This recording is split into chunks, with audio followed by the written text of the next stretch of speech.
السلام عليكم ورحمة الله وبركاته.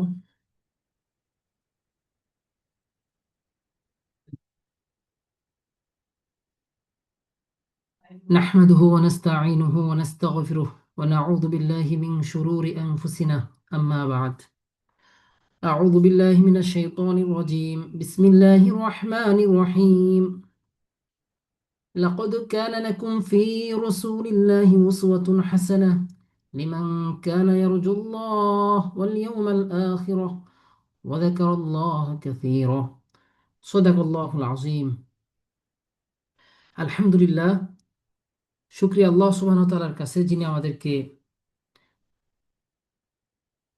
আল্লাহ সুবহানাহু ওয়া তাআলার কোরআন এবং রাসূলুল্লাহ সাল্লাল্লাহু আলাইহি সাল্লামের হাদিস নিয়ে আলোচনা করার তৌফিক দান করেছেন এবং আলোচনা শোনার তৌফিক দান করছেন। এই জন্য আমরা আল্লাহ তাআলার শুকরিয়া আদায় করি, আলহামদুলিল্লাহ।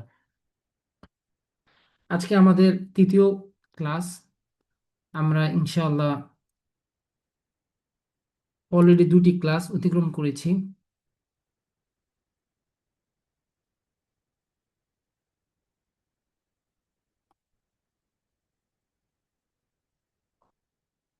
আসলে ভাইরা সময় মতো আসলে তাহলে কিন্তু ক্লাসের মধ্যে একটা ক্লাসের গুরুত্বটা বোঝা যায় এবং আমরা সবাই একসাথে এগিয়ে যেতে পারবো।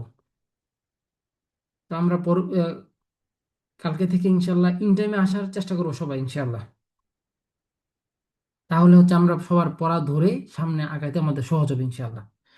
তো আমরা আমাদের প্রথম পাঠে আহ, সানা আমরা পড়েছি। দ্বিতীয় পাঠে আমরা আউযুবিল্লাহ পড়েছি, অর্থ সহ ভেঙে ভেঙে। আজকে আমাদের টপিক হচ্ছে বিসমিল্লাহির রহমানির রহিম। আমরা বিসমিল্লাহ পড়ে তারপর সামনে আগাবো ইনশাআল্লাহ তাআলা।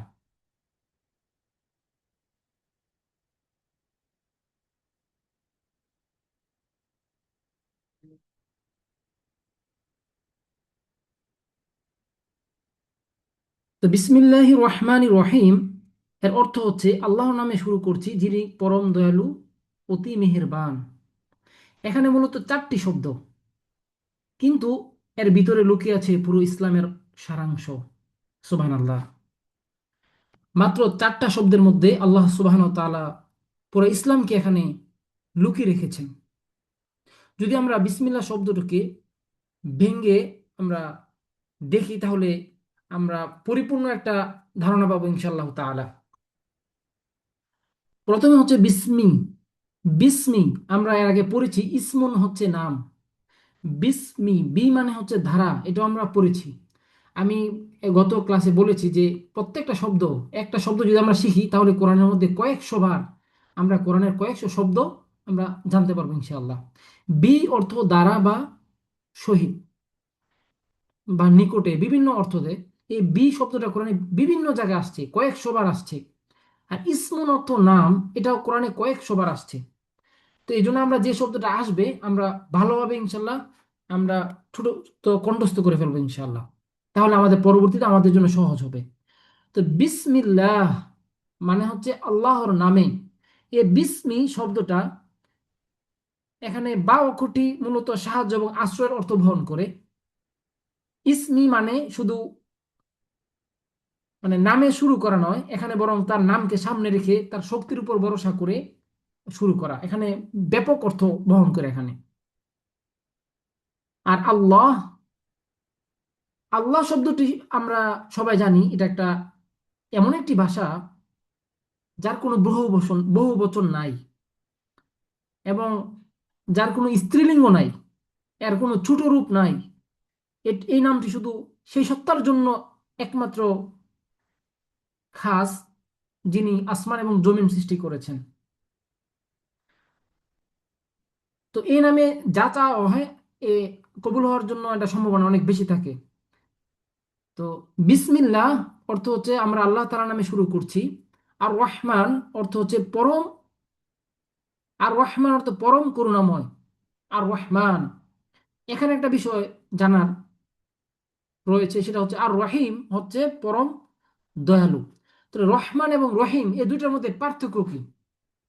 তো এই দুইটার মধ্যে একটা পার্থক্য আছে, সেটা হচ্ছে রহমান মানে যার রহমত অসীম ও ব্যাপক। যেমন আল্লাহ সুবহানাহু ওয়া তাআলা দুনিয়ার জন্য হচ্ছে কি রহমান, দুনিয়ায় মুমিন এবং কাফের সকলকে তিনি রিজিক দেন। বাতাস দেন, সূর্যের আলো দেন, এটা হচ্ছে সাময়িক রহমত। কিন্তু তিনি এটা ব্যাপক করে দিয়েছেন। মুসলিম অমুসলিম কাফের মুশরিক সকলের জন্য আল্লাহ সুবহানাহু ওয়া তাআলা কি রহমান, তিনি সবাইকে খাওয়াচ্ছেন, সবাইকে তিনি তার রহমত বরকত দিচ্ছেন। এটা হচ্ছে একটা সাময়িক রহমত। কিন্তু আর রহিম, আর রহিমটা হচ্ছে সাময়িক না, এটা হচ্ছে স্থায়ী রহমত। এটা একটা বিশেষ রহমত। আর এর স্থায়ী এবং বিশেষ রহমত আল্লাহ সুবহানাহু ওয়া তাআলা রেখেছেন অনলি ফর মুমিন, মুমিনদের জন্য, যা তিনি আখেরাতে জান্নাতে মুমিনদের জন্য রেখেছেন। সুবহানাল্লাহ। তাহলে আমরা রহমান এবং রহিমের পার্থক্য কিন্তু বুঝতে পেরেছি। আর রহমান হচ্ছে এটা দুনিয়ার ক্ষেত্রে খাস, যা তিনি সার্বজনীন এবং সাময়িক রহমত, যা তিনি মুমিন কাফের মুশরিক সকলের জন্য রেখেছেন। আর রহিম হচ্ছে পরম দয়ালু, এটা হচ্ছে একমাত্র মুমিনদের জন্য খাস, এবং এটা হচ্ছে কি একটা স্থায়ী এবং বিশেষ রহমত। তো এখানে বিসমিল্লাহির রহমানির রহিম এর অর্থ আমরা ভেঙে ভেঙে শিখলাম। ইসমুন হচ্ছে নাম, আর আল্লাহ হচ্ছে আল্লাহর নামে, আর রহমান পরম করুণাময়, আর রহিম অতীব দয়ালু। এই আর রহমান আর রহিম কোরআনের মধ্যে অনেকবার আসছে। তো আমরা যদি এখন এটা মুখস্থ করে নেই, আর রহমান অর্থ কি আর রহিম অর্থ কি, তাহলে কিন্তু আমাদের পরবর্তীতে যখন আসবে তখন আমরা এটা সহজেই বুঝতে পারবো ইনশাআল্লাহ। তো বিসমিল্লাহ নাম, বিসমিল্লাহ এটা এই আয়াতটা কিন্তু কোরআনে অনেক আয়াতের মধ্যে এই বিষয়ে আসছে। এবং হাদিসের মধ্যেও বিসমিল্লাহ নিয়ে অনেক হাদিস আসছে, বিসমিল্লাহর ফজিলত নিয়ে অনেক হাদিস আসছে। এবং রাসূলুল্লাহ সাল্লাল্লাহু আলাইহি সাল্লাম যে কোনো কাজ করার পূর্বে কিন্তু বিসমিল্লাহ পড়তেন। প্রত্যেকটা কাজের আগে বিসমিল্লাহ বলা কি সুন্নাহ। এখন আমাদের একটা বিষয় জানার খুবই জরুরি, এটা হচ্ছে কেন সব কাজের শুরুতে বিসমিল্লাহ পড়তে হয়। তো এখানে মূলত আমরা 7টি কারণ নিয়ে আসবো। যে 7টি কারণ কারণ যদি আমরা বুঝতে পারি, তাহলে বিসমিল্লাহর যে একটা গভীর একটা তাৎপর্য রয়েছে এ সম্পর্কে আমরা একটা ধারণা চলে আসবে ইনশাআল্লাহ। তো প্রথমত, স্বীকৃতি দেওয়া। স্বীকৃতি দেওয়ার অর্থে প্রত্যেকটা কাজে বিসমিল্লাহ বলা সুন্নাহ। স্বীকৃতি বলতে যে আমি একা কিছু করতে পারি না, এই বিশ্বাস অন্তরে নিয়ে আসা। বিসমিল্লাহ বলা মানে হচ্ছে আমি একা কিছু করতে পারি না, এই কাজ আমার শক্তিতে হয় না, এটা আল্লাহ তাআলার শক্তিতে হবে। আমি প্রথমেই বলছি যে বিসমিল্লাহ মানে হচ্ছে এখানে আল্লাহ সুবহানাহু ওয়া তাআলা পরিপূর্ণ ইসলামকে নিয়ে এসেছেন। এখানে আপনি আকীদার একটা ধারণা পাবেন, এখানে আমলের ধারণা আছে, এখানে আমাদের চিন্তা ভাবনার ধারণা আছে, প্রত্যেকটা বিষয় কিন্তু বিসমিল্লাহর মধ্যে চলে আসছে। তো প্রথমেই হচ্ছে বিসমিল্লাহ কেন প্রত্যেকটা কাজের শুরুতে আমরা পড়ি, এর কারণ হচ্ছে বিসমিল্লাহ হচ্ছে একটা স্বীকৃতি দেওয়া যে এই কাজটা করা এটা আমার শক্তিতে হবে না, মাখলুকের কোনো শক্তি নাই, স্রষ্টার মানে সৃষ্টির কোনো শক্তি নাই স্রষ্টার অনুমতি ছাড়া। তো প্রত্যেকটা কাজের শুরুতে আমরা বিসমিল্লাহ বলি, এর কারণ হচ্ছে এই কাজটা আল্লাহ তাআলার অনুমতিতেই হবে। বাহ্যিকভাবে যদিও আমার একটা শক্তি সামর্থ্য আল্লাহ তাআলা দিয়েছেন, কিন্তু এই কাজটা হবে একমাত্র আল্লাহ সুবহানাহু ওয়া তাআলার অনুমতিতে। কোরআনের মধ্যে একটা আয়াত আছে, আউযু বিল্লাহি মিনাশ শাইতানির রাজিম, ইন্নামা আমরুহু ইযা আরাদা শাইআন আইয়াকুনা লাহু কুন ফায়াকুন, যে আল্লাহ সুবহানাহু ওয়া তাআলা যখন কুন বলে তখনই হয়ে যায়।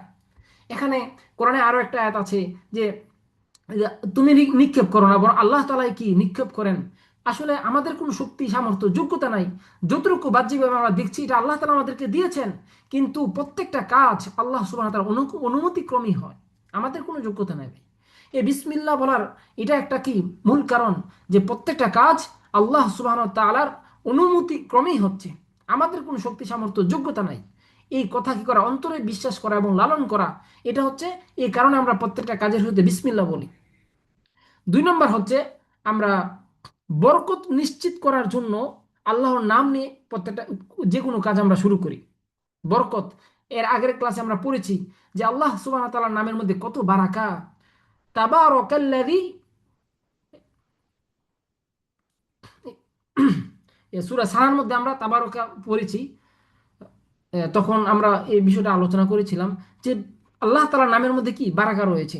যখন আমরা এই বরকতপূর্ণ নাম আমরা কোনো কাজের শুরুতে আমরা বলবো, তখন ওই কাজের মধ্যে কি আসবে, বরকত আসবে। আল্লাহ তাআলা ওই কাজের মধ্যে কি দিবেন, বরকত ঢেলে দিবেন। এই নিয়তে আমরা কি করি, প্রত্যেকটা কাজের শুরুতে বিসমিল্লাহ বলি। 3 নম্বর কারণ হতে পারে যে শয়তানকে দূরে রাখার জন্য আমরা কি করি, বিসমিল্লাহ পাঠ করি। কারণ হাদিসে আসছে বিসমিল্লাহ শয়তানের শয়তানের জন্য ঢাল। শয়তান সেই কাজে হস্তক্ষেপ করতে পারে না যে কাজে কি বলে বিসমিল্লাহ বলে শুরু করা হয়। এজন্য আমরা জানি যে খাওয়ার শুরুতে বিসমিল্লাহ বলতে হয়, উচ্চ সুরে বিসমিল্লাহ বলতে হয়। বিসমিল্লাহ না বলে যদি কেউ খাবার খায় তখন সে খাবারের মধ্যে শয়তানের অংশ রয়েছে, শয়তান ওইখানে খায়। এর মানে কি, এখান থেকে মেসেজ হচ্ছে আমরা শয়তানকে আমাদের কাছ থেকে যদি দূরে রাখতে চাই এবং ওই কাজটা যদি একমাত্র আল্লাহ তাআলার জন্য আমরা করতে চাই, তখন কি করা, ওই কাজের শুরুতে বিসমিল্লাহ বলে শুরু করা, আল্লাহ তাআলার নাম নিয়ে শুরু করা। এই ছোট ছোট বিষয়গুলো আউযুবিল্লাহ বিসমিল্লাহ, এটা ছোট ছোট ওয়ার্ড, কিন্তু এর ভিতরে ব্যাপক অর্থ নিহিত এবং এটার ফজিলত অনেক বেশি, সুবহানাল্লাহ। এই জন্য কোরআনের শুরুতে আমরা আউযুবিল্লাহ এবং বিসমিল্লাহ পড়ি।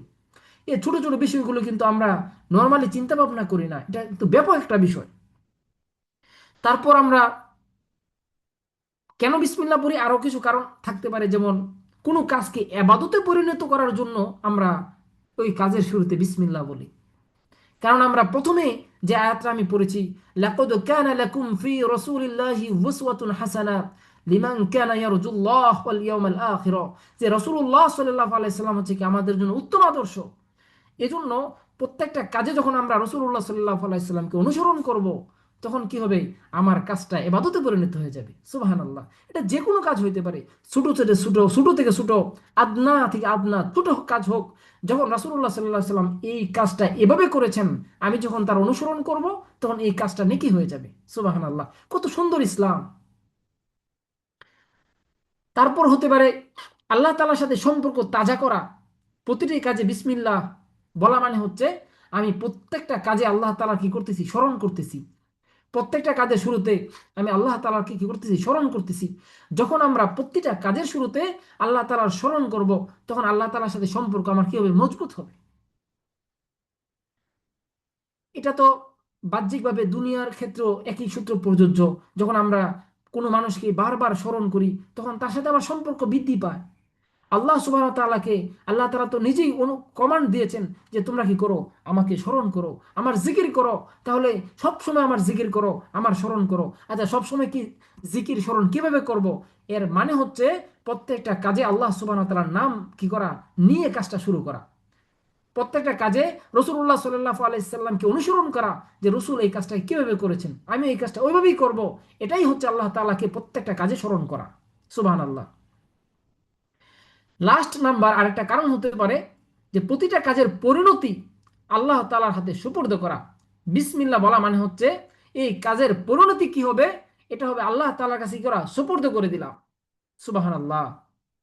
শুরু করেছি তোমার নামে, পরিণতি তোমার হাতে। এটার পরিণতি কি হবে, এটা আল্লাহ সুবহানাহু ওয়া তাআলার হাতে। এটা হচ্ছে তাওয়াক্কুলের সর্বোচ্চ প্রকাশ। আমরা এটা কি তাওয়াক্কুলের একটা প্রকাশ, যে হ্যাঁ, আপনার নামে আমরা শুরু করেছি এবং এটার পরিণতি কি হবে, এটার ফলাফল বা রেজাল্ট কি হবে, এটা আল্লাহ সুবহানাহু ওয়া তাআলা ভালো জানেন। এটা হচ্ছে একটা তাওয়াক্কুলের একটা মানে সর্বোচ্চ একটা ধাপ। এজন্য আমরা প্রত্যেকটা কাজে এবং কাজের শুরুতে আমরা আল্লাহ তাআলা কি করব, স্মরণ করব। তো এখানে আরেকটা বিষয় বিসমিল্লাহ নিয়ে আমরা জানতে পারি যে বিসমিল্লাহ কি কোরআনের আয়াত কিনা। তো এই বিষয়টা নিয়ে ইখতিলাফ আছে। আহ, ইমাম আবু হানিফা রহিমাহুল্লাহ বলেন যে বিসমিল্লাহ স্বতন্ত্র আয়াত, সূরার অংশ নয়, তবে প্রতিটি সূরার শুরুতে এটা লেখা হয়েছে প্রত্যেকটা সূরাকে আলাদা করার জন্য। প্রত্যেকটা সূরাকে আলাদা করার জন্য বিসমিল্লাহ লেখা হয়েছে। বিসমিল্লাহর ফজিলত আমরা জানি, ব্যাপক ফজিলত রয়েছে। এবং আমরা একটা হাদিস যদি আমরা জানি, সেক্ষেত্রে আমাদের জন্য আরো সহজ হবে যে হযরত আলী রাদিয়াল্লাহু আনহু বলেছেন যে সমস্ত কোরআন সূরা ফাতিহায়, আর সূরা ফাতিহা বিসমিল্লাহ, আর বিসমিল্লাহ হচ্ছে বা অক্ষরে, সুবহানাল্লাহ। তো এজন্য আমাদের এখন থেকে আমাদের একটা নিয়ত করা উচিত যে আমরা যে কোনো কাজ করব, এই কাজের শুরুতে আমরা বিসমিল্লাহ দিয়ে শুরু করব। প্রত্যেকটা কাজের শুরুতে আমরা কি করব, বিসমিল্লাহ দিয়ে শুরু করব। আমরা যতটুকু এলেম অর্জন করি না কেন, প্রত্যেকটা এলেমকে আমলে পরিণত করার চেষ্টা করতে হবে ইনশাআল্লাহ। তো আমরা নামাজের যেই ইয়া পড়তেছিলাম, তো এখানে মূলত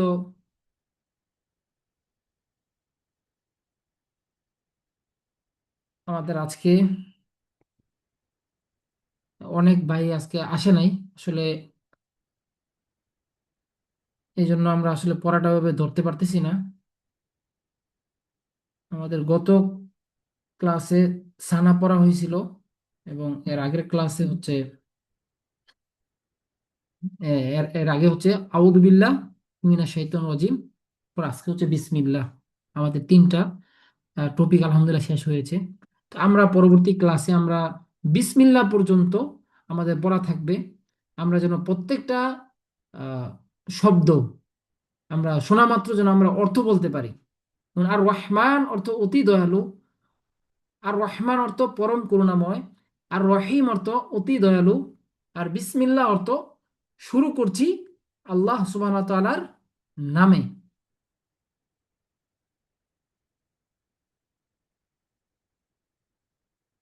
এবং আউযু বিল্লাহি মিনাশ শাইতানির রাজিম এর অর্থ হচ্ছে আউযু আমি আশ্রয় চাই, বিল্লাহি আল্লাহর নিকট, মিনাশ শাইতানি শয়তান থেকে, মিন অর্থ থেকে, আর আর শয়তান শয়তান, আর রজিম রজিম অর্থ হচ্ছে অভিশপ্ত। তো আমি আশ্রয় চাই অভিশপ্ত শয়তান থেকে আল্লাহ সুবহানাহু ওয়া তাআলার নিকট। আর সানাটা আমরা পড়েছি সুবহানাকা,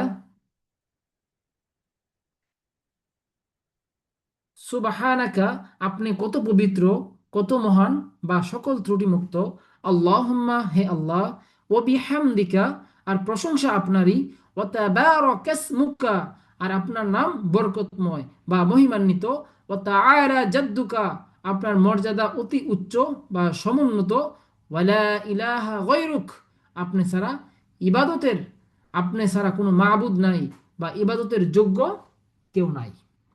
আমাদের এতটুকু পড়া ছিল। টোটাল পড়াটা আজকে একটা রিভিশন হয়েছে। আমরা সামনে ইনশাল্লাহ এতটুকু এতটুকু আমরা নামাজে পড়ার সময় অবশ্যই অবশ্যই আমরা অর্থের দিকে খেয়াল করব, যে আমরা কি পড়তেছি। এবং আমাদের যে আলোচনা হয়েছে সে আলোচনার মধ্যে আমরা কি করব, আমাদের অন্তরকে প্রবেশ করানোর চেষ্টা করব। আসলে কেন আল্লাহ সুবহানাহু ওয়া তাআলা কোরআন তেলাওয়াতের আগে আউযুবিল্লাহ বলার নির্দেশ দিয়েছেন, কেন বিসমিল্লাহ বলার নির্দেশ দিয়েছেন, এবং কেন আমরা সানা পড়তেছি নামাজের শুরুতে। এই বিষয়গুলো কিন্তু ব্যাপকভাবে আলোচনা হয়েছে, যে সানা আমরা কেন পড়তেছি এবং সানার মধ্যে কি রয়েছে, এবং আউযুবিল্লাহ কেন পড়তেছি, আউযুবিল্লাহর ভিতরে আসলে কি আছে, বিসমিল্লাহ আমরা কেন পড়তেছি, বিসমিল্লাহর ভিতরে আসলে কি আছে। এগুলোর মাধ্যমে আল্লাহ সুবহানাহু ওয়া তাআলা আমাদেরকে কি মেসেজ দিচ্ছেন, এবং নামাজের শুরুতে আমরা আল্লাহু আকবার বলতেছি কেন, এই আল্লাহু আকবার মাধ্যমে আমরা কি প্রকাশ করতেছি। এটা কিন্তু ব্যাপক একটা বিষয়, এবং এইগুলো মাথায় রাখতে হবে। আমরা নামাজের মধ্যে নামাজের শুরুতে আল্লাহু আকবার বলে আমরা এটাই অনুমোদন করছি যে আল্লাহ তাআলা সবচেয়ে বড়। এই পৃথিবীর মধ্যে আসমান এবং জমিনের মধ্যে যা কিছু আছে সবকিছু এবং মাখলুক সহ প্রত্যেকটা জিনিস থেকে আল্লাহ সুবহানাহু ওয়া তাআলা বড়। আল্লাহ তাআলার হুকুম বড়, আল্লাহ তাআলার যে হুকুম দিয়েছেন এটা বড়। আল্লাহ তাআলা আল্লাহ সুবহানাহু ওয়া তাআলার প্রত্যেকটা হুকুম আহকাম বড়। এগুলো আমরা কি করা, আমাদের মাথায় রাখা। এগুলো মাথায় রেখেই আমরা আল্লাহু আকবার বলতেছি। এবং নামাজের বাহিরে বাহিরেও আল্লাহ তাআলা বড়, নামাজের ভিতরে আল্লাহ তাআলা বড়। আমার পারিবারিক জীবনে আল্লাহ তাআলা বড়, আমার সামাজিক জীবনে, আমার রাষ্ট্রীয় জীবনে, আমার ব্যক্তি জীবনে, প্রত্যেকটা জায়গায় আল্লাহ সুবহানাহু ওয়া তাআলা বড়। এই চিন্তা মাথায় রেখে আমরা কি করা, নামাজে দ্বারা তখনই হবে কি, ইন্না সলাতা তানহা আনিল ফাহশাই ওয়াল মুনকার, নামাজ আমার সকল অশ্লীল এবং খারাপ কাজ থেকে আমাকে বিরত রাখবে। আর যদি নামাজ আমরা পড়ি তোতা পাখির মতো, তাহলে এই নামাজ কি হবে, নামাজের মধ্যে থাকবে। এই নামাজ আমার জীবনকে পরিবর্তন করতে পারবে না, এই নামাজ আমার চরিত্রকে পরিবর্তন করতে পারবে না। এই নামাজের মাধ্যমে আমি কিন্তু আল্লাহ তাআলার কাছে কি করব না, আমি ছাড় পাবো না। এই নামাজ তখন কি হবে, আমার জন্য হয়তো আবার আফসোসের কারণ হবে, যে নামাজ এত বড় হক আমি কি করতেছি, অবহেলা করে অলসতার মাধ্যমে নষ্ট করতেছি। আল্লাহ তাআলা আমাদেরকে হেফাজত করুন, এবং পরিপূর্ণভাবে কোরআন শোনার আলোকে আমরা যেন নামাজ পড়তে পারি। আমাদের নামাজ যেন হয় সাহাবিওয়ালা নামাজ, এবং আমাদের নামাজ যেন হয় রসুল সাল্লাল্লাহু আলাইহি সাল্লাম যেভাবে নামাজ পড়েছেন ওইরকম নামাজ। আমাদের বাহ্যিক এবং বিতর্গত প্রত্যেকটা দিকে যেন আমরা পরিপূর্ণভাবে কোরআন সুন্নাহর অনুসরণ করতে পারি। আল্লাহ সুবহানাহু ওয়া তাআলা সেই তৌফিক দান করুন। এবং আমরা যারা বলতেছি এবং যারা শুনতেছি, আমরা সবাই যেন আমাদের নামাজকে আল্লাহ সুবহানাহু ওয়া তাআলার জন্য পরিপূর্ণ আল্লাহ তাআলার হক আদায় করে আমরা নামাজ পড়তে পারি এবং শিখতে পারি, এবং এটাকে প্রচার প্রসার করে আল্লাহ সুবহানাহু ওয়া তাআলার যে হুকুম আমরা যেন মানতে পারি। আল্লাহ তাআলা সেই তৌফিক দান করুন, আমিন। আজকে আমরা এই পর্যন্তই আমাদের ক্লাস। আমাদের ধর পরবর্তী ক্লাসে আমরা ইনশাল্লাহ সময় মতো চলে আসার চেষ্টা করব। সুবহানাক আল্লাহুম্মা ওয়া বিহামদিকা আশহাদু ভাইয়া, আল্লা ইলাহা ইল্লা আনতা আস্তাগফিরুকা ওয়া আতুবু ইলাইক। আসসালামু আলাইকুম ওয়া রাহমাতুল্লাহ। মিজান ভাই,